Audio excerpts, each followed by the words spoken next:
Assalamualaikum warahmatullahi wabarakatuh. Sampai bertemu kembali di perkuliahan berikutnya. Hari ini saya akan membahas tentang bagaimana mudahnya kalian dalam menulis skripsi. Data yang digunakan adalah data yang berasal dari putusan pengadilan. Maka tentu di sini kalian akan membedah skripsi tentang hal-hal yang berkaitan dengan putusan pengadilan.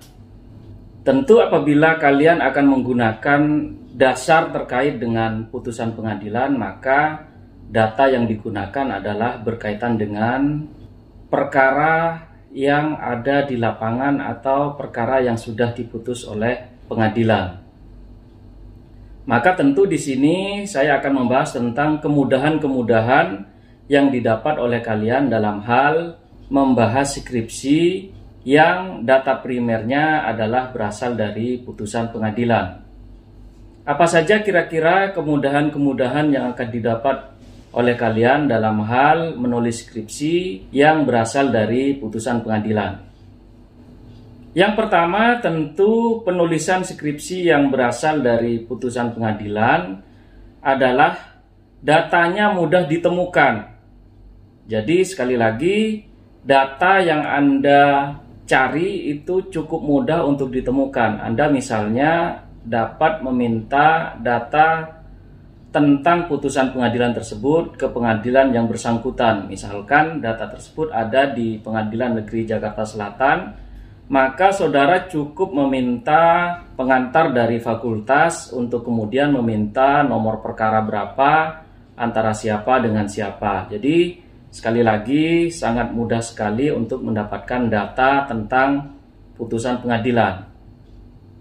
Selain itu juga kalian dapat mengunduh secara online atau dapat mendownload secara online. Tinggal cari kemudian di Google misalnya berkaitan dengan putusan Mahkamah Agung.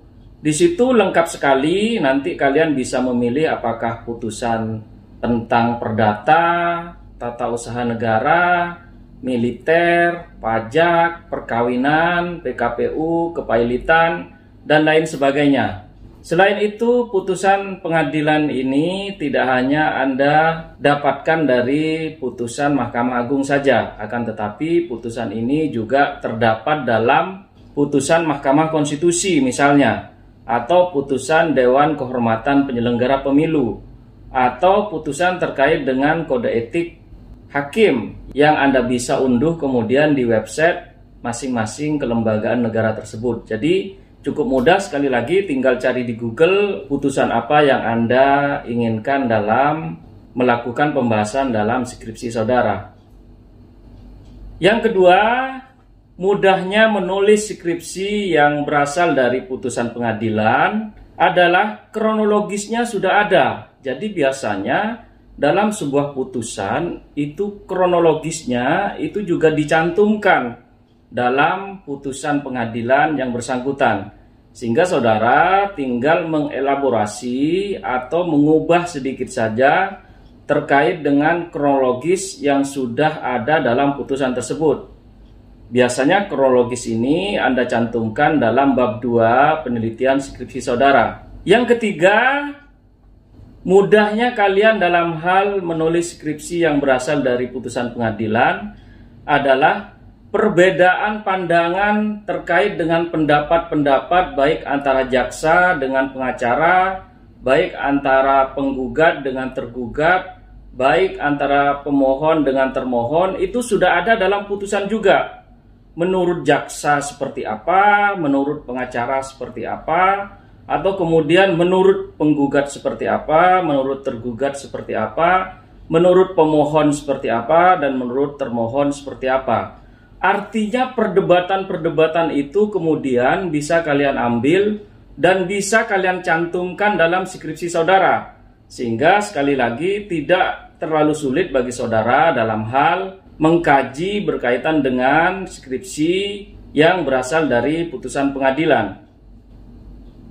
Yang keempat, yang mempermudah saudara dalam hal mengkaji skripsi yang berasal dari putusan pengadilan adalah dasar hukumnya sudah ada. Jadi berkaitan dengan pasal-pasal apa saja yang akan digunakan oleh majelis hakim dalam memutus dan memeriksa perkara yang Anda akan jadikan skripsi, itu sudah ada dan tercantum dalam putusan pengadilan tersebut, sehingga memudahkan kalian pasal apakah yang akan kalian gunakan dalam menganalisis skripsi yang akan Anda tulis. Yang kelima, yang dapat mendukung saudara dalam hal proses kemudahan menulis skripsi yang berasal dari putusan pengadilan adalah dasar teorinya itu biasanya sudah disinggung dalam putusan pengadilan yang sudah kalian dapatkan. Jadi baik jaksa, baik pengacara, baik penggugat maupun tergugat, ataupun majelis hakim yang memeriksa dan mengadili perkara yang sudah Anda dapatkan melalui putusan pengadilan yang kalian sudah ambil, itu biasanya sudah ada terkait dengan teori-teori yang digunakan.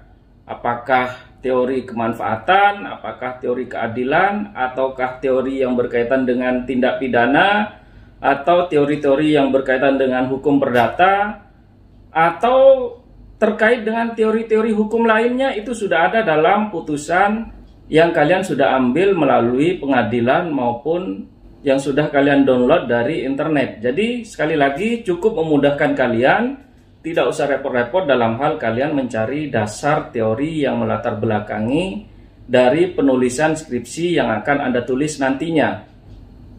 Yang keenam, yang memudahkan kalian dalam hal menulis skripsi yang berasal dari putusan pengadilan, yakni konklusinya sudah ada. Konklusi ini biasanya berada pada pertimbangan majelis hakim.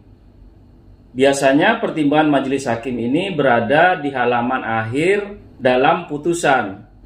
Anda dapat menganalisis terkait dengan pertimbangan majelis hakim, konklusinya seperti apa.